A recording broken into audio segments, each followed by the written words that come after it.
1 menit, 2 menit, 5 menit, gak ada apa-apa. Tapi entah berapa menit kemudian Mas Doni menahan napas karena mendengar sesuatu. Ada suara tawa anak kecil. Kali ini bukan dari kamar sebelah, bukan juga dari luar, tapi dari dalam kamar. Tawa cekikian yang jelas terdengar karena sumber suaranya ini sepertinya memang sangat dekat dari lorong pintu. Dan ketika masih ketakutan mendengar suara tawa itu, tiba-tiba Mas Doni melihat sesuatu yang sungguh sangat menyeramkan. Assalamualaikum warahmatullahi wabarakatuh. Balik lagi di channel Kalong Cerita Setan. Apa kabar teman-teman? Semoga sehat dan banyak rezekinya. Pada kesempatan kali ini saya akan membagikan cerita pengalaman mistis, yaitu yang dialami oleh sepasang suami istri yang sedang berlibur di Bali. Liburan yang harusnya menyenangkan malah jadi menyeramkan. Kalian pasti sudah tahu juga kan, kalau Bali itu adalah salah satu destinasi wisata dunia. Gak bisa diperdebatkan lagi kalau ini adalah tempat yang sangat indah dan menyenangkan. Berbagai macam kesenangan dan hiburan tersedia. Berbagai tempat indah mengantri untuk dikunjungi, entah itu pantai atau pegunungan. Begitulah, tanpa banyak kata, malam ini akan saya bagikan cerita pengalaman seorang teman yang baru-baru ini berlibur ke Bali bersama istrinya. Cerita tentang pengalaman seram ketika menginap di salah satu hotel di Ubud, Bali. Jadi bagaimana ceritanya? Bagi teman-teman yang sedang menonton tayangan ini, jangan lupa untuk dukung terus dengan cara like, comment, share, dan subscribe. Mari kita simak. Pi, malam kedua kita nginapnya di Ubud ya. Aku udah dapet hotel bagus nih. Ada private poolnya juga. Asik deh kayaknya. Begitulah istri Mas Doni bilang beberapa hari sebelum mereka berangkat. Dan Mas Doni ini orangnya gak mau ribet. Dia menyerahkan semuanya ke istrinya, entah itu untuk hotel atau tempat-tempat yang akan mereka kunjungi. Semuanya sudah diatur. Jadi ketika istrinya bilang begitu, Mas Doni ini mengiyakan. Dan memang benar, sekilas ketika Mas Doni melihat foto-foto hotel di Ubud itu, Mas Doni ini melihatnya kalau hotel yang akan ditempati ini sangat bagus. Jadi lebih seperti villa daripada hotel. Villa-villa yang berada di dalam satu lingkungan besar dengan nuansa tipikal daerah Ubud yang dikelilingi persawahan atau pepohonan hutan kecil. Ya sudah, papi sih ikut aja. Tempatnya juga kelihatannya enak, jawab Mas Doni menyetujui. Rencananya mereka akan menghabiskan waktu di Ubud ini selama 2 malam dan selebihnya untuk eksplorasi pantai. Singkat cerita, hari yang ditunggu pun tiba. Hari di mana mereka berangkat ke Bali. Seperti yang sudah direncanakan, hari pertama mereka ini menginap di Denpasar, tinggal di salah satu hotel kawasan Kuta. Gak ada yang perlu diceritakan di hari pertama ini karena semuanya berjalan normal. Menjelang hari kedua, barulah mereka menuju Ubud. Sengaja memilih Ubud karena mereka ini memang menginginkan suasana alam persawahan untuk healing. Tapi baru pada sore harinya mereka berangkat menuju hotel di Ubud, tempat mereka menginap. Perjalanan kira-kira 1 jam lebih harus mereka tempuh dari Denpasar menuju lokasi hotel. Dan di sepanjang perjalanan mereka ini disuguhi pemandangan yang gak membosankan. Makin dekat ke Ubud, makin banyak gelaran persawahan jadi pemandangan. Dan gak terasa, menjelang jam 6 sore, setelah melalui jalan yang berliku, mereka hampir sampai. Untuk menuju ke lokasi hotel yang letaknya ini bukan di tengah kota, mereka ini harus melewati pedesaan yang masih tergolong sepi. Dan dibantu juga dengan Google Map, mereka mengikuti arah jalan yang harus ditempuhnya. Sebenarnya gak terlalu susah juga, namun memang untuk menuju ke hotel ini bisa dibilang jalannya itu agak berliku. Dan beberapa kali juga Mas Doni dan istrinya ini harus melewati pemakaman umum yang sepi dan agak menyeramkan. Nah, ketika mereka sudah sangat dekat dengan gerbang pintu masuk hotel, mereka ini melihat ada pemakaman umum yang cukup besar. Lagi-lagi terlihat sangat sepi dan kosong. Mas Doni dan istrinya ini saling diam ketika melewatinya karena suasananya itu sedikit berbeda. Tiba-tiba istrinya Mas Doni ini nyeletuk, "Kok deket kuburan ya Pi?" Karena Mas Doni ini orangnya juga penakut. Mas Doni enggak menjawab pertanyaan dari istrinya. Sesampainya di gerbang, bergapura besar khas Bali berdiri di tengah-tengah pepohonan. Di antaranya ada jalan kecil yang agak sempit kalau harus dilewati 2 kendaraan berpapasan. Mereka pun masuk, dan Pak Satpam dengan ramah memberi petunjuk kemana mereka harus mengarah untuk menuju lobi.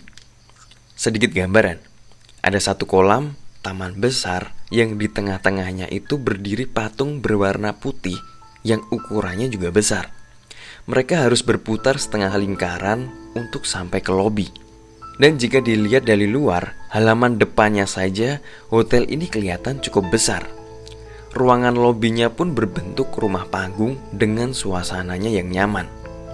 Dan ada yang menarik perhatian, lobi besar ini ternyata hanya ada satu orang saja yang terlihat, yaitu wanita cantik yang duduk di balik meja resepsionis. Dengan ramah, dia menyapa Mas Doni dan istrinya.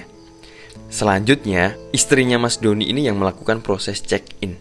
Sementara Mas Doni, dia memilih untuk melihat-lihat sekitar. Seperti yang sudah Mas Doni bilang tadi ya, bangunan lobi yang besar ini berbentuk seperti rumah panggung. Jadi ada satu balkon di sisi kanan. Dari situ, Mas Doni bisa melihat sekitar. Dan dari balkon itu, Mas Doni ini melihat pemandangan yang cukup asri. Tapi karena sudah menjelang malam, Mas Doni ini masih bisa melihat rindangnya pepohonan hutan kecil yang jaraknya hanya belasan meter dari tempatnya berdiri. Nah, dari tempat itulah Mas Doni bisa melihat ada jalan kecil yang terlihat hanya untuk pejalan kaki atau sepeda. Jalanan kecil itu itu kalau nggak salah ya, Mas Doni menebak kalau itu menuju ke sebuah ruangan yang entah ruangan apa. Tiba-tiba ada yang menyapa Mas Doni. "Sore Pak." Di sana ada yang sedang duduk di kursi yang letaknya berada persis di ujung jalan kecil tadi. Tempat duduknya hampir persis di bawah balkon tempat Mas Doni berdiri.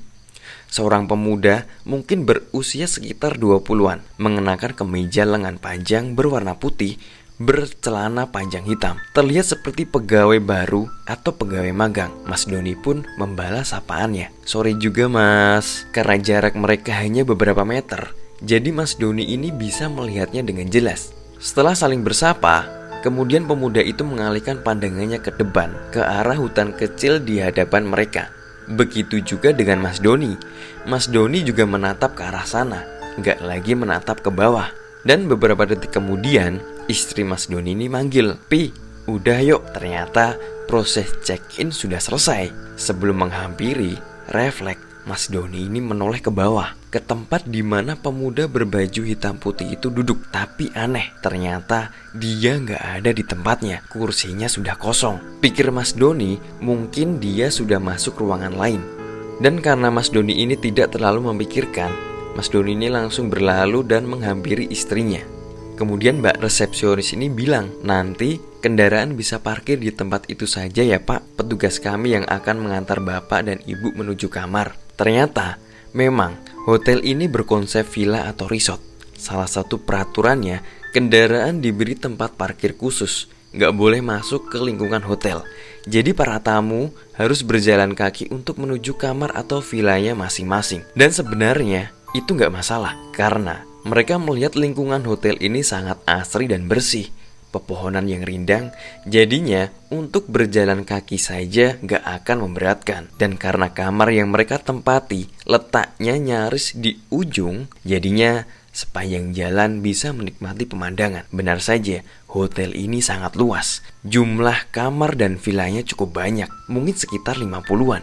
Ada yang bentuknya kamar berderet, ada pula yang bentuknya rumah yang jarak satu sama lainnya berjauhan. Sepanjang jalan, mereka menemukan banyak taman kecil yang indah, lengkap dengan kursi dan meja di tengahnya. Dan satu lagi, ada 3 kolam renang ukuran sedang yang mereka temui. Kolam ini bisa digunakan oleh seluruh tamu. Begitu menurut Mas yang mengantar mereka bilang. Walaupun hari sudah agak gelap, tapi mereka ini masih bisa melihat semuanya dengan jelas. Secara keseluruhan, lingkungan hotel ini indah dan menenangkan, tempat yang sangat pas bagi mereka untuk healing.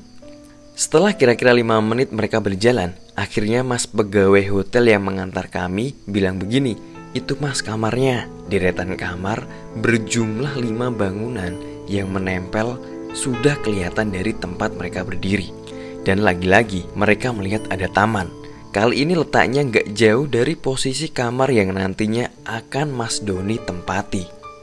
Taman ini gak terlalu luas, tapi ada beberapa kursi besi lengkap dengan meja kecil. Ada beberapa pohon rindang juga berada di dalamnya. Nah, di taman yang kelihatan nyaman ini, Mas Doni melihat ada seorang bapak sedang duduk santai sambil memperhatikan anak perempuannya yang sedang bermain. Mereka sempat berpandang dan saling melempar senyum. Sepertinya bapak dan anak itu tamu juga di sini, pikir Mas Doni begitu. Hanya berjarak belasan meter dari taman tadi, akhirnya mereka sampai. Ini kamarnya Pak, ucap Mas Hotel sambil membukakan pintu. Wah, kamarnya besar juga ya, ucap istrinya Mas Doni. Memang benar, menurut Mas Doni juga begitu. Kamar ini memang besar. Setelah melewati pintu, di sebelah kiri adalah letak toilet. Selain itu, isi kamar gak beda jauh dengan kamar hotel lainnya. Ada tempat tidur, meja, kursi, TV, dan lain sebagainya. Dan satu lagi, tempat tidurnya agak berbeda. Tempat tidur besar, desain kuno berbahan kayu, dilengkapi dengan kelambu tipis mengelilinginya. Dan tentu saja, ada kolam renang kecil di bagian belakang hotel. Jadinya private pool. Kolam renang ini berhadapan langsung dengan pesawahan tanpa pagar batas. Tapi karena mereka sampai di situ hari sudah gelap, jadinya pemandangan di belakang gak begitu kelihatan indahnya. Terima kasih ya Mas, ucap Mas Doni berterima kasih kepada pegawai hotel yang mengantarnya tadi. Setelah itu, mereka mulai membereskan barangan bawaan. Rencananya, mereka akan menginap di hotel ini selama 2 hari.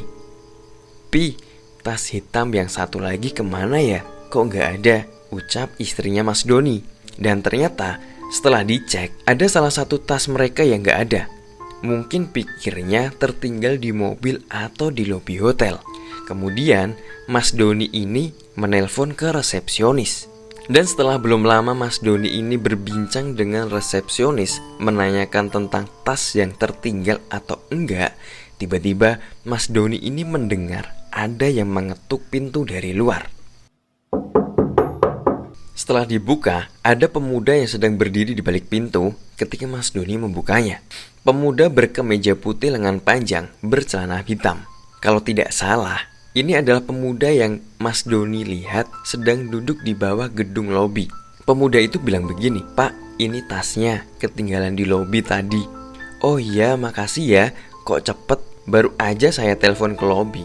Iya Pak, sama-sama. Kemudian pemuda itu langsung pamit pergi, balik badan sambil tersenyum, meninggalkan Mas Doni yang masih berdiri di pintu. Padahal masih penasaran, benar dia atau bukan yang dia lihat di lobi tadi. Singkat cerita, malam pun tiba. Di belakang yang sudah Mas Doni bilang tadi, ada kolam renang kecil terbuka tanpa atap. Di sebelah kanannya ada gazebo kecil. Di gazebo inilah Mas Doni dan istri berbincang menikmati malam dan pemandangan persawahan. Sempat membicarakan tentang keadaan hotel ini yang sangat sepi pengunjung. Tapi mereka berasumsi mungkin karena bukan hari libur dan bukan musim libur juga. Dan perbincangan terus berlanjut sampai jam 11 lewat, nyaris tengah malam. Nah, ketika sedang asik-asik berbincang, tiba-tiba mereka mendengar ada suara percakapan dari kamar sebelah. Dan kebetulan kamar Mas Doni ini berada di tengah-tengah. Jadi di sebelah kanan kiri ada kamar lain, hanya terpisah oleh dinding setinggi kira-kira 2 meteran. Mereka jadi gak bisa dengan mudah melihat ke kamar sebelah karena dinding itu. Mereka saling berpandang ketika mendengar suara 2 orang itu. Ada 2 orang yang mereka dengar, yaitu seorang bapak yang sedang berbincang dengan anak kecil. Kedengarannya seperti itu. Oh, kayaknya bapak sama anak yang tadi di taman itu Mi, nyaris berbisik. Mas Doni bilang begitu. Di taman mana? Istrinya balik bertanya. Taman depan, pas kita baru datang tadi. Gak ada, aku gak lihat. Ah, masa segitu jelasnya kamu malah gak lihat? Gak tahu ah, aku gak terlalu perhatikan kali. Jadi istrinya Mas Doni ini merasa kalau dia nggak melihat ada orang di taman sore tadi. Padahal Mas Doni jelas-jelas melihat ada seorang bapak sedang bersama anak perempuannya, yang Mas Doni yakin mereka ini sedang berada di sebelah kamarnya. Setelah sedikit perbincangan pelan itu, mereka jadi diam. Perhatian teralihkan ke perbincangan bapak dan anak di kamar sebelah. Jadi, istrinya Mas Doni ini merasa kalau dia nggak melihat ada orang di taman sore tadi. Padahal Mas Doni jelas-jelas melihat ada seorang bapak sedang bersama anak perempuannya, yang dia yakini mereka saat ini sedang berada di sebelah kamarnya. Setelah sedikit perbincangan pelan itu, mereka jadi diam. Perhatian teralihkan ke perbincangan bapak dan anak di kamar sebelah. Karena mereka berbincang gak terlalu keras, jadinya mereka gak dengar dengan jelas apa yang mereka sedang perbincangan. "Aku penasaran," kata Mas Doni kepada istrinya. Lalu Mas Doni bangun dari duduk. Dia bermaksud untuk mengintip ke sebelah. "Papi, jangan." Istrinya menarik lengannya, menahannya agar mengurungkan niatnya.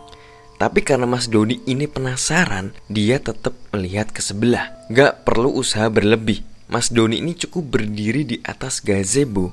Sudah kelihatan suasana kamar sebelah, walau gak seluruhnya. Mas Doni juga gak bisa melihat sosok bapak dan anak yang sedang dan masih berbincang itu. Tapi bisa melihat dengan jelas kalau kamar sebelah ini gelap gulita. Sama sekali gak ada lampu yang menyala. Gelap dari teras sampai isi kamarnya terlihat gelap. Sementara itu, perbincangan bapak dan anak perempuan masih saja terdengar. "Sebelah gelap banget, kok pada ngobrol gelap-gelapan ya?" Mas Doni bilang begitu pada istrinya ketika sudah kembali duduk di gazebo. "Mungkin mereka memang suka gelap-gelapan, biarin aja sih.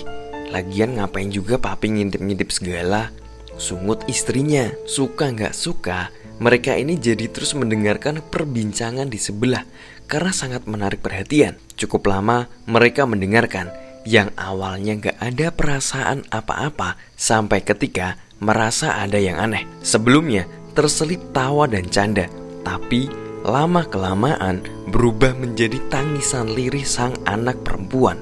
Sementara si bapak seperti sedang berbicara dengan nada kesedihan. Mas Doni dan istrinya ini menyadari akan hal itu. Mereka saling berpandangan, bertanya-tanya. Lama-kelamaan makin aneh. Anak perempuan itu bisa tiba-tiba berubah. Kadang tertawa ceria, lalu menangis terseduh-seduh. "Pi, aku merinding," bisik istrinya. Mas Doni ini juga merasakan. Dia juga merinding, lalu memberi kode tanpa berbicara, mengajak istrinya masuk ke dalam kamar. Nah, ada yang aneh dan agak menakutkan. Ketika mereka sedang berjalan di pinggir kolam menuju pintu, tiba-tiba mendengar suara dari sebelah. "Mau kemana?" Dan Mas Doni ini yakin kalau itu adalah suara bapak yang ada di sebelah. Kagetlah mereka. Belum selesai. Setelah suara "mau kemana" itu, berikutnya kedengaran suara cekikian anak kecil. Dan mereka yakin kalau itu adalah cekikian anak kecil yang ada di sebelah juga. Merinding. Mereka yang sempat berhenti langsung kembali melangkah cepat masuk kamar, menutup pintu, lalu duduk di atas tempat tidur. Karena istrinya Mas Doni ini cemas, Mas Doni berusaha menenangkan dengan bilang kalau tadi hanya salah dengar. Gak mungkin, orang jelas-jelas suaranya itu negur kita. "Udahlah Mi, yuk kita tidur aja." Lagi-lagi Mas Doni berusaha menenangkan. Kira-kira sudah jam 1 malam. Mas Doni ini masih terjaga di atas tempat tidur, sementara istrinya sepertinya sudah nyenyak.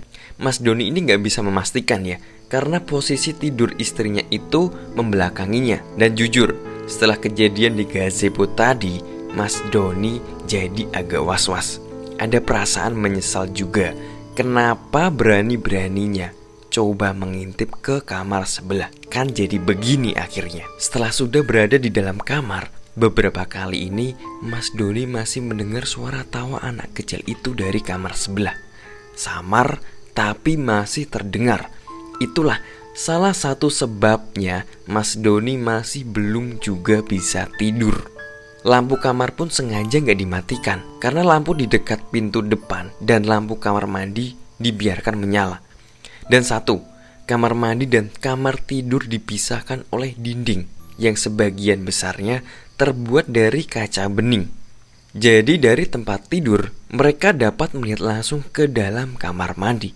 Begitu juga sebaliknya. Tapi kalau ngomong-ngomong tentang dinding kaca kamar mandi, malah itu nggak jadi masalah. Tapi ketika sudah tengah malam begini, dan ditambah kejadian aneh sebelumnya, Mas Doni jadi sedikit was-was. Menoleh sedikit saja ke kanan, Mas Doni sudah bisa melihat dalam kamar mandi yang sebesar ini. Masih sama, masih jam 1 lewat sedikit ketika Mas Doni mendengar sesuatu. Ada suara obrolan lagi, tapi kali ini suara obrolan bukan dari samping, melainkan dari depan kamar, di luar kamar. Penasaran? Mas Doni kemudian bangun dari tempat tidur, lalu beranjak ke pintu dengan langkah perlahan. Makin dekat ke pintu, makin jelas terdengar perbincangan itu. Sama seperti sebelumnya, perbincangan kali ini juga terjadi antara seorang bapak dengan anak perempuan. Mas Doni terus melangkah pelan mendekati pintu, sampai akhirnya langkahnya terhenti ketika mendengar kalimat percakapan yang membuat bulu kuduknya berdiri. "Kamu mau masuk?" Itu suara laki-laki dewasa. "Mau, Pah," jawab suara anak kecil perempuan.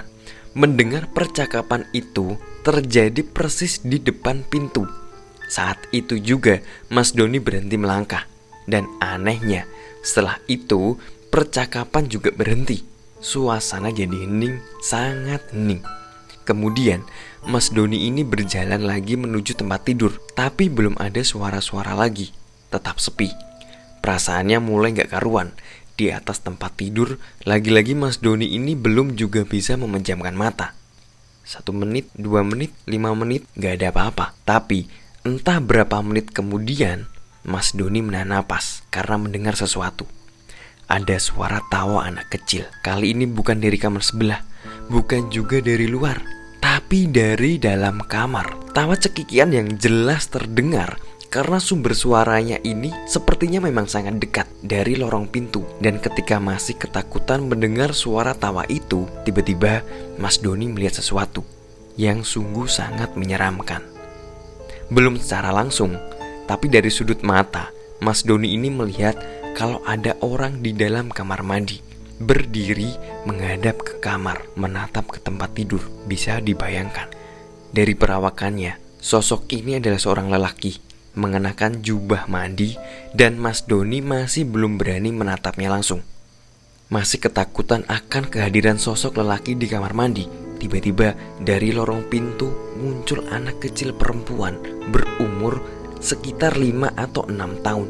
Dia berlari kecil di dalam kamar sambil tertawa riang. Gak kedengaran langkah kaki, yang terdengar hanya suara tawanya saja. Mas Doni ini ketakutan, bingung harus berbuat apa, sambil terus berharap istrinya tetap lelap dalam tidurnya.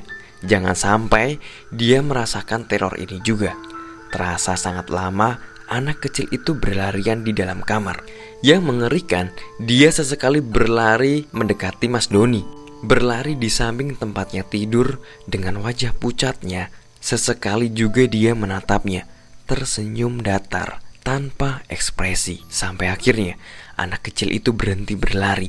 Dia berhenti di pojok kamar samping lemari TV. Dia diam di sudut itu, berdiri dalam remang gelap, menatap ke arah Mas Doni. Dan entah apa yang ada di pikirannya, tiba-tiba Mas Doni ini menoleh ke arah kamar mandi. Di dalam kamar mandi masih terlihat sosok bapak berjubah mandi itu, masih dalam posisi yang sama, diam menatap ke tempat tidur. Di titik inilah nyali Mas Doni ciut. Gak bisa berbuat apa-apa selain berdoa. Sambil memejamkan mata, Mas Doni meminta pertolongannya. Tiba-tiba istri Mas Doni membalikan badannya lalu memeluknya erat. "Papi," dia menyebut namanya dengan suara gemetar ketakutan. "Berdoa Mi, berdoa Mi," bisik Mas Doni. Saat inilah Mas Doni baru sadar kalau ternyata istrinya ini juga mendengar dan melihat semuanya. Cukup lama mereka berdoa sambil terpejam, sampai akhirnya beberapa saat kemudian Mas Doni berani membuka mata. Sosok seram bapak dan anak itu sudah gak ada. Sudah gak berada di dalam kamar lagi. Sudah gak ada, Mi. "Pi, kita harus pergi dari sini. Aku gak mau, serem Pi." Istri Mas Doni bilang begitu. Ya sudah, Tanpa berdebat, Mas Doni setuju. Bergegas mereka berganti baju lalu keluar kamar menuju kendaraan. Selesai? Belum. Perjalanan dari kamar menuju parkir kendaraan cukup jauh, kurang lebih 5 menit berjalan kaki. Selama perjalanan sangat sepi karena memang masih jam 2 pagi. Ditambah hotel yang sepertinya sepi penghuni. Mereka berjalan cepat, bergegas agar sampai tempat parkir. Entah ketika sudah berapa menit perjalanan, mereka ini yang tadinya hanya bergandengan tangan, tapi tiba-tiba istri Mas Doni memeluk erat. Kembali terlihat ketakutan. Sebelah kiri, Pi, balkon atas, istri Mas Doni bilang begitu. Refleks Mas Doni ini juga menoleh ke tempat yang dimaksud. Benar saja, di salah satu villa bertingkat, di balkon atasnya ada berdiri sosok bapak-bapak berjubah mandi dan seorang anak kecil perempuan. Sosok yang sepertinya tadi mampir ke kamar mereka. Mereka berdua berdiri memperhatikan dalam remang gelap. Makin cepat langkah mereka melihat itu. Singkat cerita, akhirnya sampailah mereka di parkiran. Setelahnya, mereka bergegas meninggalkan hotel, mencari tempat yang masih ada orang berkegiatan. Dan pagi harinya, mereka ini kembali ke hotel untuk mengambil barang-barang. Mereka memutuskan untuk tidak jadi menginap 2 malam, memilih pindah ke hotel yang lain. Singkat kata, setelah sarapan, mereka langsung check out. Ada percakapan dengan resepsionis ketika mereka menyerahkan kunci. "Maaf Pak, kemarin tasnya ketemu," tanya Mbak resepsionis. "Oh, ketemu Mbak, kan diantarkan oleh pegawai hotel." "Maaf, saya belum kasih tahu ya," jawab Mas Doni. "Oh, begitu. Maaf Pak, Bapak ingat pegawai hotelnya siapa?" Tanyanya lagi. "Sepertinya pegawai magang berseragam hitam putih," jawab Mas Doni. "Oh, baik Pak." Mbak resepsionis ini kelihatan aneh. Bicaranya gugup, gak tahu kenapa. Tapi mereka ini gak ambil pusing dengan itu. Cuma ingin cepat pergi dari hotel menyeramkan ini. Dan setelah selesai, mereka lalu kembali ke mobil dan langsung pergi. Tapi masih penasaran, Mas Doni ini merasa kalau ada yang gak beres. Sebelum keluar di pos satpam, Mas Doni berhenti, lalu turun dari mobil. "Pak, kemarin di sini ada karyawan magang yang berseragam hitam putih. Sekarang orangnya di mana ya? Saya cuma mau berterima kasih karena udah mengantarkan tas saya kemarin malam," tanya Pak Doni pada Pak Satpam. "Wah, di sini sudah lama gak ada pegawai magang Pak. Gak ada juga karyawan berseragam putih hitam. Mungkin Bapak salah lihat. Kalau ada saya pasti tahu," jawab Pak Satpam begitu. Nah, jadi seperti itu ceritanya.